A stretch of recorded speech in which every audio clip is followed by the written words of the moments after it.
Welcome competitive aspirants. Welcome to Ravi's GK channel. Daily current అఫైర్స్లో భాగంగా August 6, 2024కు సంబంధించినటువంటి current అఫైర్స్ని ఈ వీడియోలో డిస్కస్ చేద్దాం. టాపిక్స్లోకి వెళ్ళే ముందు రవీస్ జీకే ఛానల్ని షేర్ చేయండి, సబ్స్క్రైబ్ చేసుకోండి, లైక్, కామెంట్ ఖచ్చితంగా చేయండి. ఎందుకంటే ప్రస్తుత కాంపిటేటివ్ ఎగ్జామినేషన్ పేపర్స్లో కరెంట్ అఫైర్స్ వస్తున్న ప్రశ్నల సరళిని అనుసరించి press information bureau, the Hindu లాంటి న్యూస్ పేపర్స్ నుంచి, ఇంగ్లీష్ మీడియం రిలేటెడ్గా ఉన్నటువంటి వెబ్సైట్స్ నుంచి గ్యాదర్ చేసి ఈ కరెంట్ అఫైర్స్ని మీకు అందించడం జరుగుతుంది. కాబట్టి ఎట్టి పరిస్థితుల్లో ఇది కాన్సెప్టువల్గా మీకు చెప్తూ ఉంటాను, ఖచ్చితంగా మీకు యూజ్ అవుతుంది. అలాగే వీడియోస్ని చివరి వరకు చూడండి, ఖచ్చితంగా మీకు అన్ని రకాల స్టేట్మెంట్స్ బేస్డ్ క్వశ్చన్స్కి మీరు ఆన్సర్ చేయగలరు. Right, coming to the point. ఇప్పుడు మనం ఈ పాయింట్స్లో ఫస్ట్ టాపిక్, భారతదేశంలోనే అతిపెద్ద ప్రభుత్వ రంగ bank, India's largest public sector lender, state bank of India, Bharatiya state బ్యాంకుకు సంబంధించి కొత్త చైర్మన్ని నియమిస్తూ కేంద్ర ప్రభుత్వము ఉత్తర్వులని జారీ చేసింది. అది కూడా మన తెలుగు వ్యక్తి కావడం, అది ఒక ప్రత్యేకమైనటువంటి అంశం. కాబట్టి దాన్ని ఒకసారి మనం చూసేద్దాం. హీఈస్ వన్ అండ్ ఓన్లీ చల్లా శ్రీనివాసుల శెట్టి. చాలా ఇంపార్టెంట్. ఆగస్టు 6కు సంబంధించి చల్లా శ్రీనివాసులు శెట్టి, ఇది చాలా ఇంపార్టెంట్ అయినటువంటి అంశము.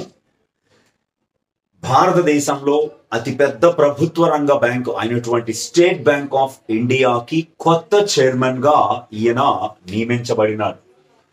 ఆగస్టు 6, 2024న ఈయన నియామకానికి కేంద్రం గ్రీన్ సిగ్నల్ ఇచ్చింది. ఈయన ప్రస్తుత చైర్మన్ దినేష్ కుమార్ ఖారా స్థానంలో, ప్రస్తుతం ఎవరి స్థానంలో అంటే దినేష్ కుమార్ ఖారా. చాలా ఇంపార్టెంట్ ఇది కూడా. దినేష్ కుమార్ ఖారా స్థానంలో కొత్తగా ఎస్బీఐకి చైర్మన్ గా నియమించబడ్డారు. ఈ దినేష్ కుమార్ ఖారా ఈ నెల అంటే ఆగస్టు 28, 2024న రిటైర్ కాబోతున్నారు. ఎందుకంటే ఎస్బీఐ చైర్మన్ గా ఉన్నవారు 63 సంవత్సరాల వయసు వస్తే వారు రిటైర్ అవుతారు. అయితే 28/8/2024న దినేష్ కుమార్ ఖారా రిటైర్ అయిన రోజునే చల్లా శ్రీనివాసులు శెట్టి కూడా బాధ్యతలు స్వీకరించబోతున్నారు. ఈ చల్లా శ్రీనివాసులు శెట్టి ఈ ఎస్బీఐ చైర్మన్ గా 3 సంవత్సరాల పాటు సేవలు అందించనున్నారు. 3 సంవత్సరాలు. ఇది కూడా మనం చాలా ఇంపార్టెంట్ గా తెలుసుకోవాలి. చల్లా శ్రీనివాసులు శెట్టి ఎస్బీఐలో ఓ ప్రొబేషనరీ ఆఫీసర్ గా, పిఓగా 1988లో చేరి చైర్మన్ స్థాయికి ఎదగడం జరిగింది. ఈయన ప్రస్తుతం తెలంగాణలోని, చాలా ఇంపార్టెంట్, తెలంగాణలోని జోగులాంబ గద్వాల జిల్లాలో పెద్ద పోతులపాడు అనే గ్రామంలో సెప్టెంబర్ 26, 1965లో జన్మించడం జరిగింది. ఈయన ఎస్బీఐలో ప్రస్తుతము సీనియర్ మేనేజింగ్ డైరెక్టర్ గా పనిచేస్తున్నారు. అందరిలో సీనియర్ ఈయనే కాబట్టి ఈ చైర్మన్ పదవి ఈయనకే దక్కింది. అయితే ఈయన ఎస్బీఐకి 27వ chairman. He became the 27th chairman of SBI. ఈ ఎస్బీఐ అనే దాన్ని ఒక్కసారి మనం తీసుకుంటే, భారతదేశంలో బ్రిటిష్ వారి పరిపాలనలో ఉన్నప్పుడు 3 ప్రెసిడెన్సీ బ్యాంకులు భారతదేశంలో నెలకొల్పబడినవి. Bank of Madras, bank of Calcutta, bank of Bombay. ఈ 3 ప్రెసిడెన్సీ బ్యాంకులు కూడా 1921లో మెర్జ్ అవ్వడం జరిగింది, కలిసిపోవడం జరిగింది.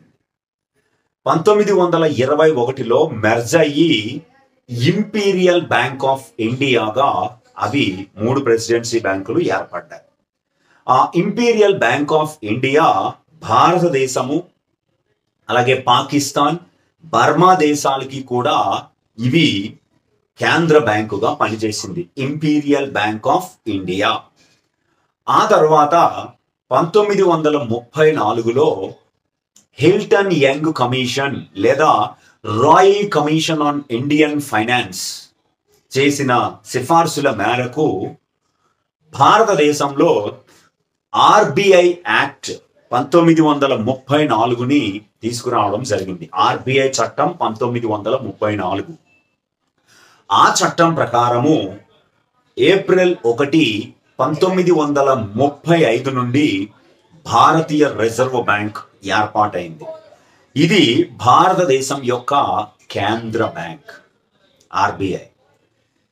దీని ప్రధాన కార్యాలయము 1935లో మొదట కలకత్తాలో ఉండేది. 2 సంవత్సరాల తరువాత 1937లో ఆర్బిఐ యొక్క ప్రధాన కార్యాలయము శాశ్వతంగా ముంబైకి మార్చబడింది. RBI headquarters permanently shifted to Mumbai in 1937 from Kolkata. అయితే ఆ ఆర్బిఐ ఏర్పడడం జరిగింది. ఆ తరువాత గోర్వాలా కమిటీ సూచనల మేరకు 1921లో ఏర్పాటైన ఇంపీరియల్ బ్యాంక్ ఆఫ్ ఇండియాని స్టేట్ బ్యాంక్ ఆఫ్ ఇండియాగా మార్చారు. 1955 జూలై 1వ తేదీన state bank of India was officially started. Imperial bank of ఇండియాని స్టేట్ బ్యాంక్ ఆఫ్ ఇండియాగా గోర్వాలా కమిటీ సూచనల మేరకు మార్చారు. భారతదేశంలో మొట్టమొదటి ప్రభుత్వ కమర్షియల్ బ్యాంక్ లేదా వాణిజ్య బ్యాంకు ఏదంటే ఎస్బిఐ.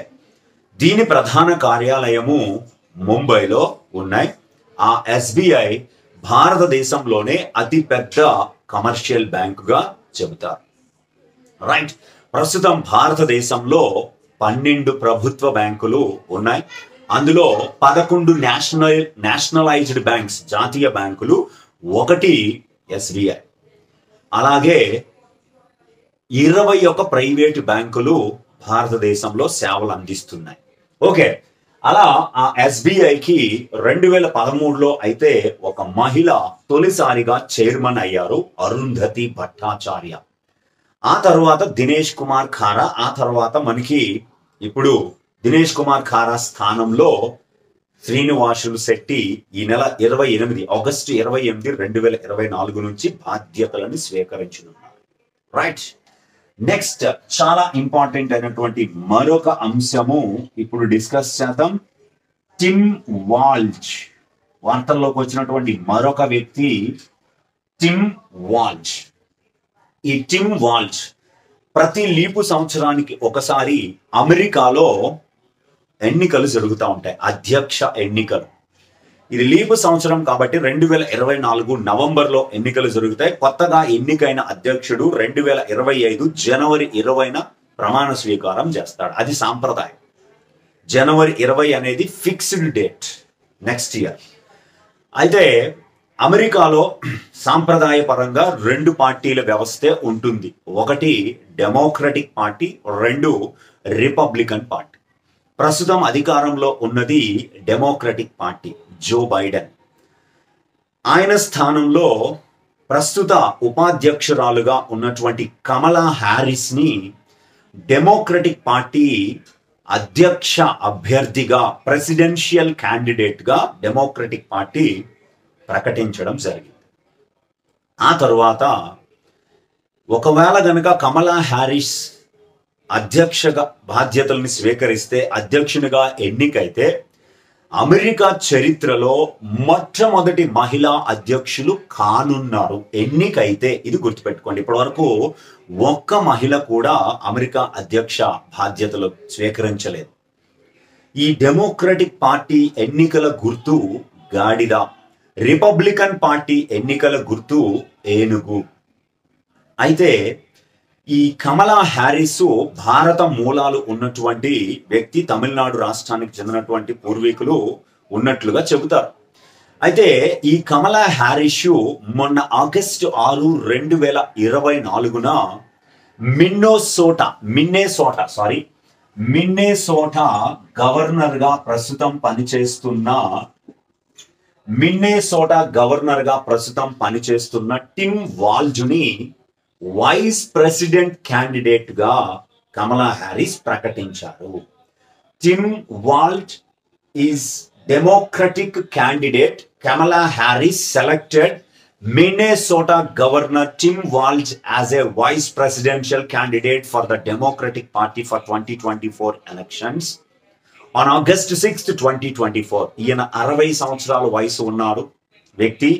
యుఎస్ ఆర్మీలో నేషనల్ గార్డ్ గా పనిచేశారు, అలాగే టీచర్ గా కూడా పనిచేశారు. ఈయన మొట్టమొదటగా హౌస్ ఆఫ్ రిప్రజెంటేటివ్ కి అమెరికా ప్రతినిధుల సభకి 2006లో ఎన్నికయ్యి 12 సంవత్సరాలు సభ్యునిగా పనిచేసి 2018లో మిన్నెసోటా గవర్నర్ గా ఎన్నికయ్యారు టిమ్ వాల్జ్. రైట్, ఈ 2 అంశాలు చాలా కీలకమైనటువంటి అంశాలు. ఇప్పుడు 3వ అంశము చాలా ఇంపార్టెంట్ అయినటువంటి అంశమే, అది కూడా ఒకసారి మనం చూసేద్దాం.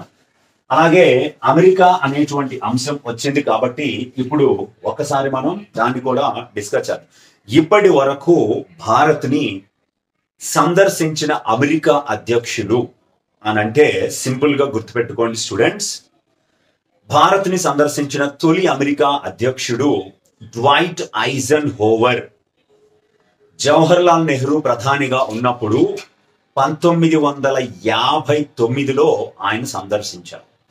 2వ వారు రిచర్డ్ నిక్సన్, 3వ వారు జిమ్మీ కార్టర్, 4వ వారు బిల్ క్లింటన్, 5వ వారు జార్జ్ బుష్, 6వ వారు బరాక్ ఒబామా, 7వ వారు బరాక్ ఒబామా, 8వ వారు డొనాల్డ్ ట్రంప్, 9వ వారు జో బైడెన్. 8 మంది అమెరికా అధ్యక్షులు 9 సార్లు భారత్ని సందర్శించడం జరిగింది. భారత్ని 2 సార్లు సందర్శించిన ఏకైక అమెరికా అధ్యక్షుడు బరాక్ ఒబామా. ఇది చాలా ఇంపార్టెంట్. అలాగే హైదరాబాద్ ని సందర్శించిన తొలి అమెరికా అధ్యక్షుడు బిల్ క్లింటన్. ఇది చాలా కీలకమైనటువంటి అంశం. రైట్, ఇప్పుడు 3వ అంశాన్ని మనం తీసుకుంటే ద్రౌపది ముర్ము.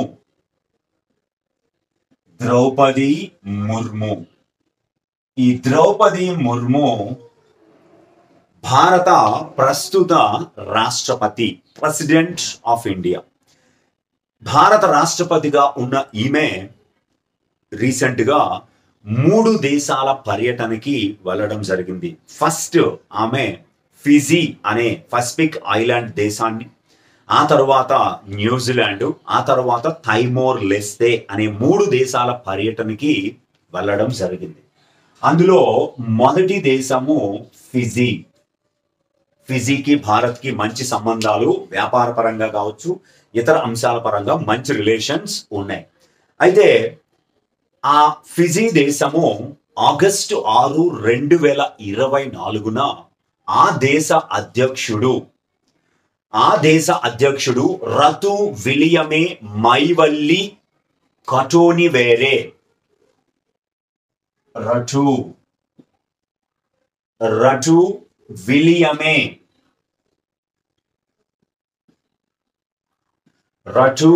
విలియమే మైవల్లి కటోనివేరే.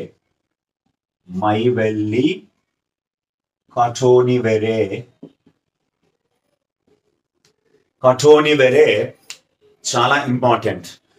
ఫిజీ దేశంలో అత్యున్నత పౌర సేవా పురస్కారం అయిన companion of the order of Fiji. ఏ అవార్డుని బహూకరించారు ఈమెకి అంటే companion of the order of Fiji. Companion of the order of Fiji అనే ఫిజీ దేశపు అత్యున్నత పౌర సేవా పురస్కారాన్ని ఈమెకి ప్రదానం చేయడం జరిగింది.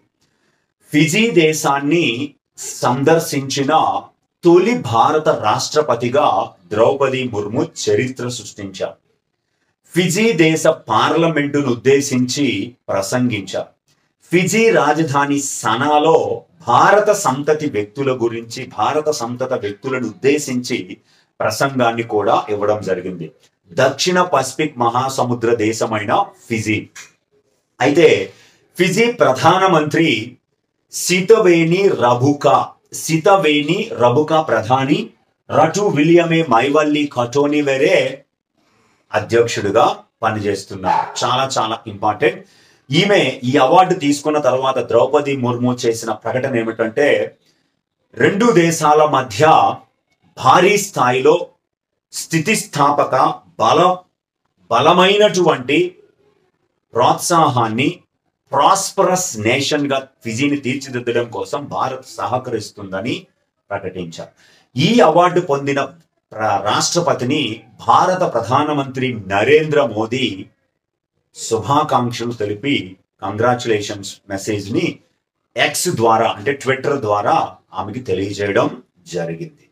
రైట్, ఈ మూడు అంశాలు చాలా కీలకమైనటువంటి. ఆ తర్వాత ఆగస్టు 6, 2024కి సంబంధించి క్రీడా రంగానికి సంబంధించిన ఒక కీలకమైన అంశాన్ని ఇప్పుడు మనం డిస్కస్ చేద్దాం.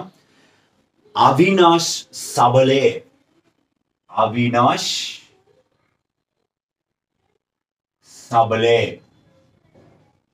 ఈ అవినాష్ సబలే అన్నటువంటి ఈయన భారత్ కు చెందినటువంటి స్టీపుల్ చేజ్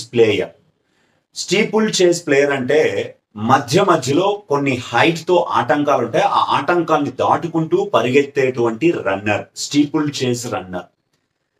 ఆ steeple chase runner 2024 Paris Olympics లో క్వాలిఫైయింగ్ హీట్ లో 5వ స్థానాన్ని పొంది ఈవెంట్ లో 5వ స్థానాన్ని పొంది 3000 స్టీపుల్ చేజ్ ఫైనల్ కి అర్హత సాధించాడు. 300 మీటర్స్ స్టీపుల్ చేజ్ ఫైనల్ కి అర్హత సాధించడం జరిగింది. క్వాలిఫైయింగ్ ప్లేయర్ అర్హత మ్యాచ్ల్లో 5వ స్థానం పొందాడు. అర్హత మ్యాచ్లో 5వ స్థానం పొందడానికి ఈయన ఈ 3000 మీటర్ల స్టీపుల్ చేజ్ రన్నింగ్ ని 8 నిమిషాల 15.43 సెకండ్ల కాలంలో ఈయన పరిగెత్తడం జరిగింది. అలాంటి ఈ అవినాష్ సాబలే స్టీపుల్ చేజ్ లో 3000 మీటర్ల స్టీపుల్ చేజ్ లో ఫైనల్ కి ఒలింపిక్స్ లో ఫైనల్ కి అర్హత సాధించిన తొలి భారతీయ పురుష స్టీపుల్ చేజ్ క్రీడాకారుడుగా చరిత్ర సృష్టించాడు. ఎందుకంటే గతంలో 2016లో బ్రెజిల్లోని రియో డజనీరోలో జరిగిన 31వ ఒలింపిక్స్ లో లలితా బాబర్ ఇదే కేటగిరీలో మహిళ 3000 మీటర్ల స్టీపుల్ చేజ్ కేటగిరీలో 2016 ఒలింపిక్స్ లో ఫైనల్ కి అర్హత సాధించింది. లలితా బాబర్ తర్వాత he became the second one and first male player qualified for the final in 3000 meters steeple chase running. చాలా చాలా చాలా ఇంపార్టెంట్ అయినటువంటి అంశం ఇది. అలాగే దీని తర్వాత మరొక కీలకమైనటువంటి అంశాన్ని ఇప్పుడు మనం చూద్దాం. జనరల్ గా ఇది నేషనల్ రిలేటెడ్ ఇష్యూగా మనం చెప్పుకోవచ్చు. చాలా ఇంపార్టెంట్ అయినటువంటి అంశం మిలియన్ డిజైనర్స్ బిలియన్ డ్రీమ్స్ అనే కార్యక్రమం. మిలియన్ డిజైనర్స్ బిలియన్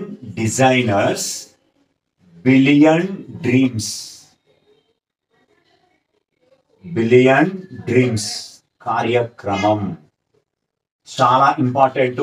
ఎగ్జామ్స్ లో ఇదైతే అడిగే అవకాశం 100% ఉంది.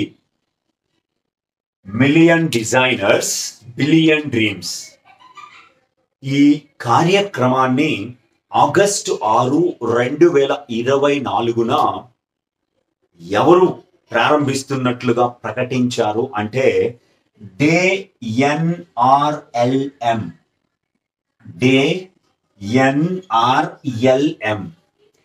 దీన్ దయాల్ అంత్యోదయ యోజన. డే అంటే Deen Dayal Antyodaya Yojana national rural livelihood missions అంటారు. NRLM అంటే నేషనల్ రూరల్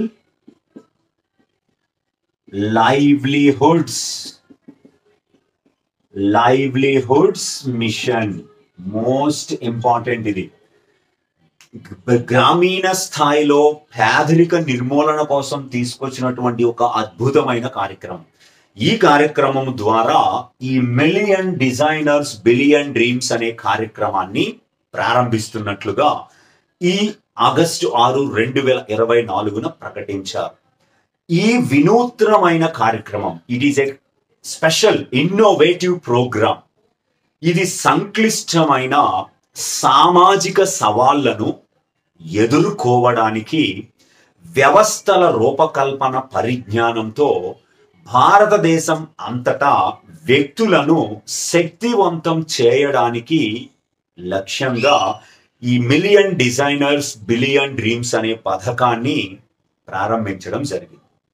ఈ కార్యక్రమము లీప్ అనే ఫౌండేషన్ ద్వారా అమలు చేయబోతున్నారు. ఈ లీప్ అనేది ఒక ఉత్ప్రేరకమైన సంస్థ. స్కిల్స్ ని రూరల్ యువతలో కావచ్చు, రూరల్ లో ఉన్నటువంటి మనుషుల యొక్క నైపుణ్యాల్ని పెంచడం కోసమని ఈ లీప్ అనే సంస్థ ద్వారా ఈ కార్యక్రమాన్ని అమలు చేయబోతున్నారు.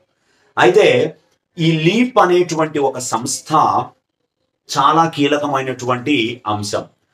Leap is a catalyst organisation that emerged from the multidisciplinary work developed in India by the Design Laboratory on the Harvard T.H. Chull School of Public Health. D-Lab అంటారు. ఆ D-Lab ద్వారా ఈ లీప్ భారతదేశంలో అమలవుతుంది. అది ఎవరి సహకారంతో అంటే ట్రాన్స్ఫార్మ్ రూరల్ ఇండియా ఫౌండేషన్ సహకారంతో, bill and Melinda gates foundation ఇచ్చే నిధులతో ఈ కార్యక్రమాన్ని అమలు చేస్తున్నారు. ఇవన్నీ కలిపి ఇప్పుడు ఈ మిలియన్ డిజైనర్స్ బిలియన్ డ్రీమ్స్ అనే కార్యక్రమాన్ని అమలు చేయబోతున్నాయి దేశంలో. ఇది చాలా కీలకమైనటువంటి అంశం. అలాగే మరొక కీలకమైన అంశం ఇప్పుడు మనం చూద్దాం. దాన్ని ఒక ఒప్పందం, ఇది ఒక అగ్రిమెంట్. CIL and GAIL ఈ రెండింటిల మధ్య ఆగస్టు 6, 2024న ఒక ఒప్పందం కుదిరింది. The ministry of coal in collaboration with ministry of power and natural gas, coal మంత్రిత్వ శాఖ, బొగ్గు గనుల మంత్రిత్వ శాఖ మరియు కేంద్ర విద్యుత్ మరియు సహజ వాయు శాఖ రెండూ కలిసి ఒక సంయుక్త సంస్థని, జాయింట్ వెంచర్ ని ఏర్పాటు చేయడం కోసం ఆగస్టు 6, 2024న ఒక ఒప్పందం కుదుర్చుకున్నాయి. ఆ రెండు ministry of coal and ministry of power ఈ రెండూ కలిపి కోల్ ఇండియా లిమిటెడ్, ఇది కోల్ పరిధిలోది, గ్యాస్ ఇండియా లిమిటెడ్, గెయిల్, ఈ రెండు సంస్థలని ఒక సంయుక్త సంస్థని ఏర్పాటు చేసే దిశగా ఈ రెండు మహారత్న కంపెనీలు, ప్రభుత్వ రంగ కంపెనీలని ఒక ఒప్పందం కుదుర్చుకునేలాగా భారీ స్థాయిలో ముందడుగు ఈ రెండు మంత్రిత్వ శాఖలు వేయడం జరిగింది. అయితే ఈ అగ్రిమెంట్ అనేది ఎందుకోసం చేసుకోబడింది, ఒక జాయింట్ వెంచర్ ని, ఒక జేవీని ఎందుకు ఏర్పాటు చేయబోతున్నారు అంటే దేశంలో ఎస్ఎన్జి ఉత్పత్తిని కోసమని, ఎస్ఎన్జి ఉత్పత్తి ప్లాంటుని నెలకొల్పడం కోసం. ఎస్ఎన్జి అంటే synthetic natural gas, synthetic natural gas ని ఉత్పత్తి చేసే ప్లాంటుని ఏర్పాటు చేయడం కోసం ఈ రెండు సంస్థలు ఒక ఒప్పందాన్ని కుదుర్చుకోవడం జరిగింది. ఆ ఒప్పందం ప్రకారము ఈ సింథటిక్ నేచురల్ గ్యాస్ ప్లాంట్ని పశ్చిమ బెంగాల్లోని ఈస్టర్న్ కోల్ ఫీల్డ్స్ ప్రాంతంలోని రాణిగంజ్ ప్రాంతంలో ఈ ప్లాంట్ని ఏర్పాటు చేయబోతున్నారు. రాణిగంజ్ ఇది చాలా కీలకం. ఈస్టర్న్ కోల్ ఫీల్డ్స్ లో రాణిగంజ్ ప్రాంతంలో ఈ SNG synthetic natural gas plant ని ఏర్పాటు చేయబోతున్నారు. ఈ సింథటిక్ నేచురల్ గ్యాస్ అనేది మీథేన్ వాయువుని ఎక్కువగా కలిగి ఉంటుంది. CH4 మీథేన్ వాయువుని ఎక్కువగా కలిగి ఉంటుంది. దీన్ని ఉత్పత్తి చేయడానికి మనకి సుమారుగా భారీ స్థాయిలో బొగ్గుని ఖర్చు చేయాల్సి వస్తుంది.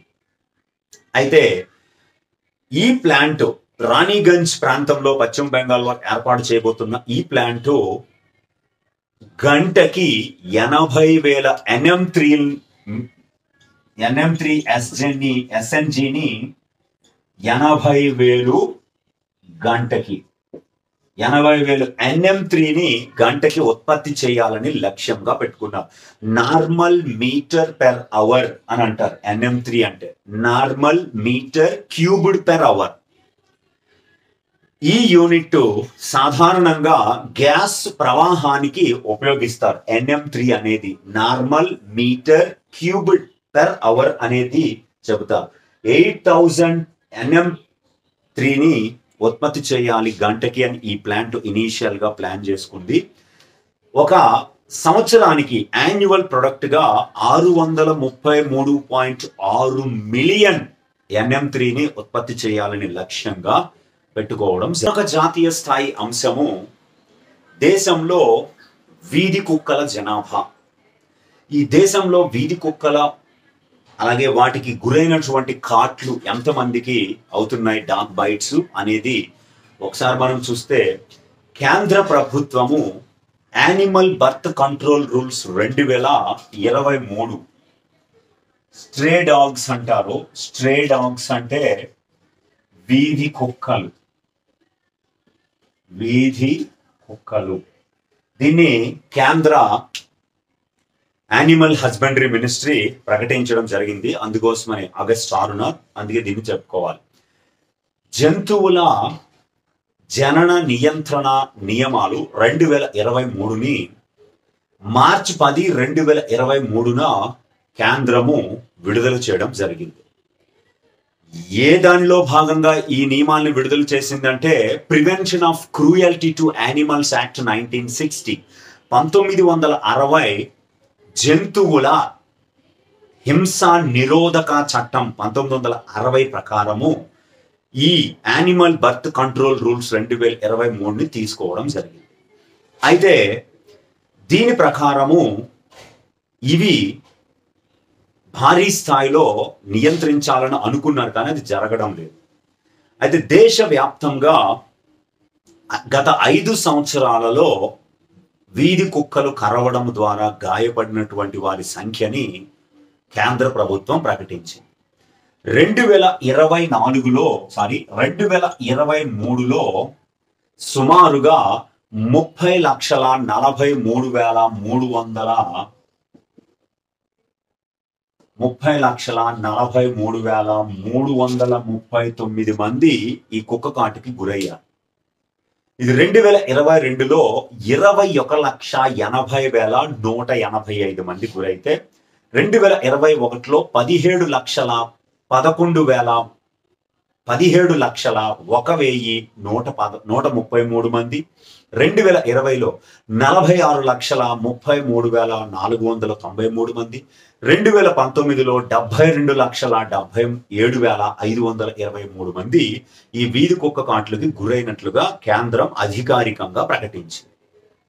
అయితే WHO వరల్డ్ హెల్త్ ఆర్గనైజేషన్ యొక్క డేటా ప్రకారము ప్రపంచవ్యాప్తంగా కుక్కల ద్వారా సంక్రమించే ర్యాబిస్ వ్యాధి వలన ప్రతి సంవత్సరము ప్రపంచవ్యాప్తంగా 59,000 మంది మరణిస్తున్నారు. ప్రపంచవ్యాప్తంగా సంవత్సరానికి కుక్క కాటు ద్వారా వచ్చే ర్యాబిస్ వలన. ఇందులో భారతదేశంలో 20,565 మంది ఉన్నారు. అంటే సుమారుగా 35%, ప్రపంచంలో 35% ర్యాబిస్ వ్యాధితో మరణిస్తున్న వారు భారతదేశంలోనే ఉన్నారు. ఈ ఎస్టిమేషన్స్ అనేవి 2004లో లెక్కించినటువంటి లెక్కల ప్రకారం విడుదల చేయబడింది WHO ద్వారా, 2004 లెక్కలు. అయితే కేంద్ర ఆరోగ్య మరియు కుటుంబ సంక్షేమ మంత్రిత్వ శాఖ నేషనల్ ర్యాబిస్ కంట్రోల్ ప్రోగ్రామ్, జాతీయ ర్యాబిస్ నియంత్రణ కార్యక్రమాన్ని 12వ పంచవర్ష ప్రణాళిక నుండి, అంటే 2012 నుంచి దేశవ్యాప్తంగా అన్ని రాష్ట్రాలు మరియు అండమాన్ నికోబార్ దీవులు, లక్షద్వీప్ అనే కేంద్రపాలిత ప్రాంతాలు తప్ప దేశం మొత్తం దీన్ని అమలు చేయడం జరుగుతుంది. అయినా కుక్క కాట్లు ఎక్కువగా జరుగుతున్నాయి. ర్యాబిస్ మరణాలు కూడా భారతదేశంలో ఎక్కువగా జరుగుతున్నట్లుగా దీన్ని బట్టి మనం అంచనా వేసుకోవచ్చు. ఖచ్చితంగా దీన్ని మనం గుర్తుపెట్టుకోవాలి. ఆగస్టు 6కి సంబంధించి. Thank you very much.